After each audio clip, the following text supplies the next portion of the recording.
Good morning, mapagpalang araw po, Luzon, Visayas, Mindanao, sa ating pong mga kababayang OFW, sa ating pong mga bagong followers, mapagpalang araw po sa inyong lahat. Sa araw na ito ay magbibigay lang po tayo ng real talk naman. Kasi po, actually, ayaw ko po sanang magbigay ng mga ganitong klaseng usapin. Kasi pag nire-real talk natin ang isang bagay, parang nami-personal po. Pero sa bandang akin,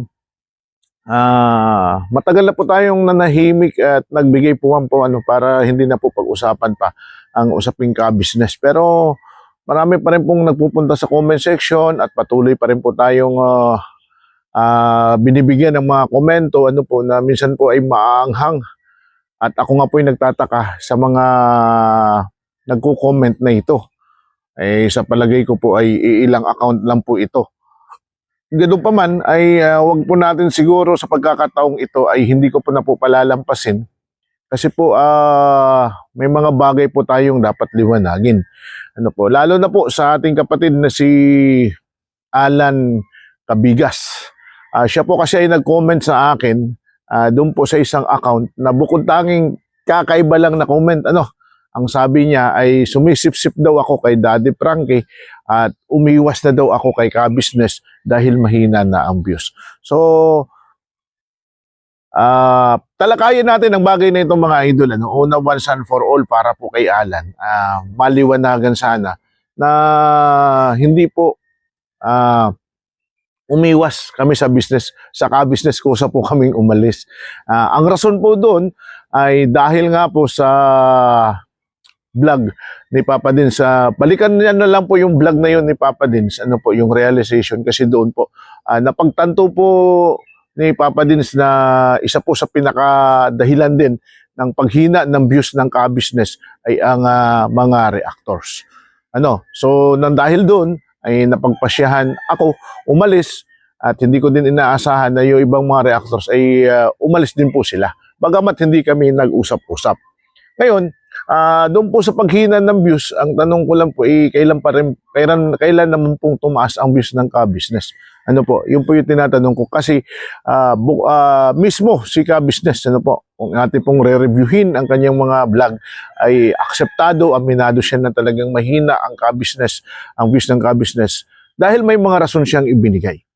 So, ibig sabihin, mula po nang pumunta kami o naging reactor kami ng ka-business, ay talagang hindi pa po tumaas ang views ng ka-business. Hanggang lang po siya, may level lang po siya.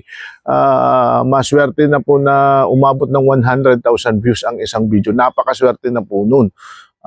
Yun po yung yun po yung katotohanan doon. At yan po yung naipaliwanag naman ni ka-business, may mga rason na hindi na po natin dapat pang pag-usapan. Ngayon, doon po sa puntong sinasabing umiwas, simple lang naman po ang rason ko. Tulad ko sinasabi, paano natin ipaglalaban ang isang bagay o ang isang tao kung hindi na tayo ipinaglalaban? Di po ba? So, para po sa kapanatagan at katahimikan ng lahat, ay umalis na lang po kami. Ang sa akin lamang, ganito lamang po. Malaya tayong makapag-reaksyon sa kahit kanino, kahit sinong video creator, as long na ang reaksyon natin ay hindi po naninira ng tao. Hindi po tayo naninira ng kanyang mga vlog. Ito pong mga reaksyon natin kay Daddy Frankie, kaya po tayo nakapag-react dahil related po ito sa karanasan ko, sa mga kwentong naikwento ng aking mga magulang nung doon po sa Samar. So, para po mas mabigyan ng enlightenment, konting ideya, ay nakapagbigay tayo ng ganyang klaseng usapin. Ang purpose lang naman natin mga idol is para magbigay ng additional na idea. So, hindi tayo magre-react o hindi tayo magbibigay ng isang vlog patungkol sa isang bagay kung wala tayong kahit paano ay knowledge. Yun po yung isang punto lang naman natin. Ngayon, baka sabihin hindi ka pala naninira, sinisira mo ang ka-business. Hindi ko po sinisira. Ito po yung sinasagot ko lang. Sinasagot ko lang yung comment section dahil po sa totoo lang ang dami pong mga nagko-comment kahit ngayon, no. Hindi mo nga hindi mo nga maisip kung ano nga ba ang dapat mong gawin eh. Pag iba ang topic mo, sasabihin nila na oh, ganito, umalis ka kasi ganito dahil. Pag na-topic mo naman sila, sasabihin, ginagamit mo naman sila. So parang parang ang hirap. Kaya lang po, mga idol, ganito na lang. Para po magkaroon tayo ng katahimikan sa bawat isa, kung medyo ayaw nyo ng vlog ko, huwag na lang po kayong mag-comment ng kakaiba. Ano po? Kasi bukod tanging napapansin agad yung comment ninyo dahil kakaiba. Ano po yun reflection din po ng inyong sarili. Ano po, lalo na po halimbawa kay Alan, ang dami pong mga comment doon na very interesting. Nagkakaroon po ng talakayan about sa vlog na yun, sa topic na yun. Tapos sisingit ka ng vlog na ganito, ng comment na ganito. Ano po ibig sabihin? Nagpapapansin? Ano po ibig sabihin nun? Nananadya ka, di ba? Nagpo-provoke ka sa isang tao o lalo na po sa akin. So, wag niyo po akong i-provoke kasi pag ako po i-provoke niyo at magsasagot po ako, mahirap na po ang bagay na yan na tayo po ay nagsasagot. Bakit? Kasi po, masakit po ang katotohanan. Kung magsasabi naman po ako ng katotohanan, baka hindi naman po kayo maniwala, di po ba? So, ano na lang, i-set aside na natin yung bagay na yan. Nakikiusap po ako. Ako na po ang nakikiusap po sa inyo na sana po ay tapos na po ang chapter na yan. Pero kung uulit-ulitin pa po natin at patuloy po tayong maglalagay sa comment section, magko-comment ng mga bagay na related pa rin po doon po sa kabisnes, patuloy naman po ako magsasagot kasi hindi po pwede na hindi natin ipagtanggol ang ating sarili. Bagamat sinabi natin noon na ayaw ko na pong sumagot ng mga ganyan, ang ibig ko pong sabihin ng hindi pagsagot is yung pong mga comment na ang ikino-comment po ay related sa video. Pero kung personal na po na comment at medyo nasasaling po ang ating personalidad, ang ating pong pagkatao, ay kailangan po natin idepensa. So ito pong real talk natin, lalong-lalo na po kay Alan, Idol Alan Cabigas. Yun. So, yan po yung eksaktong paliwanag ko. Ano po, hindi po kami umiwas. Actually, parang naitsaperan na nga po kami dahil matagal na rin pong panahon na hindi po kami nagkakausap na, hindi na po kami nakakausap, hindi na po kami napapansin, hindi na po kami nakukumusta. So, pagdating nito ay ito na pong isang mensahe ang naibigay. So, nagpapahiwatig lamang na parang ayaw na talaga nila sa amin. So, ako mismo personally, umalis na po ako doon. Yun po yung pinaka-valid reason, no?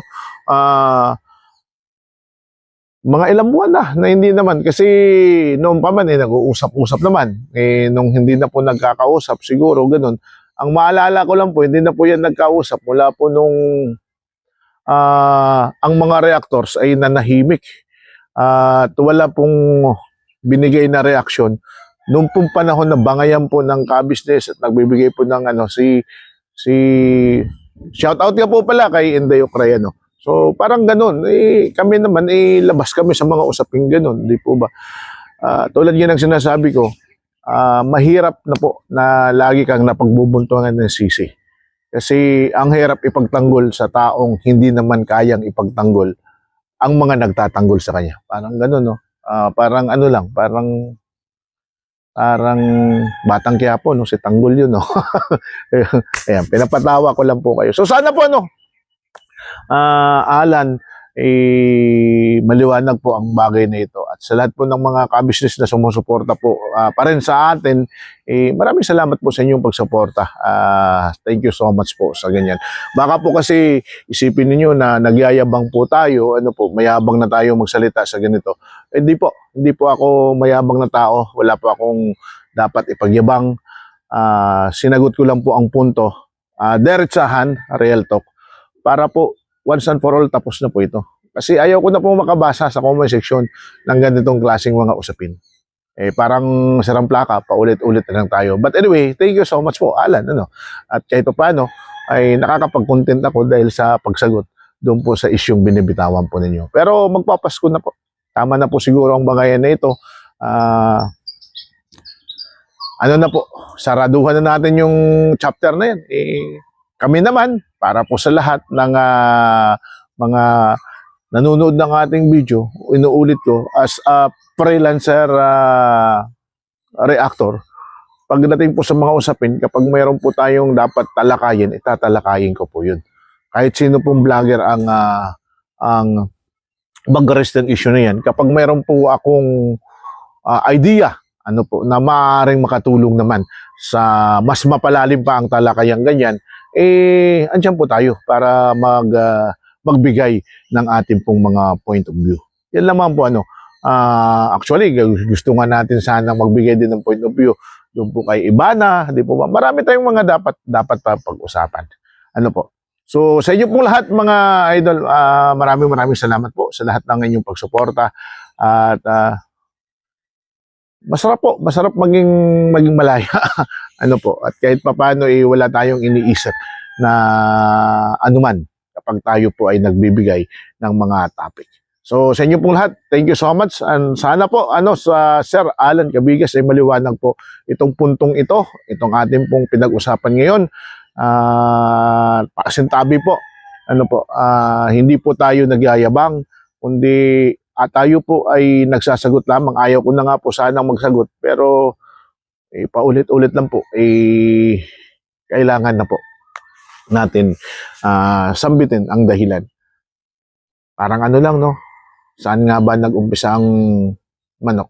Sa itlog o sa inahin? Parang ganun, no? Itlog at manok. Ay, nako. Anyway, thank you so much po sa inyo lahat, mga idol. Until the next video, sana po ay patuloy po niyong suportahan ang nag-iisang taong gala. Huwag po kayong mag-alala. Tayo po ay nasa panig ng katotohanan.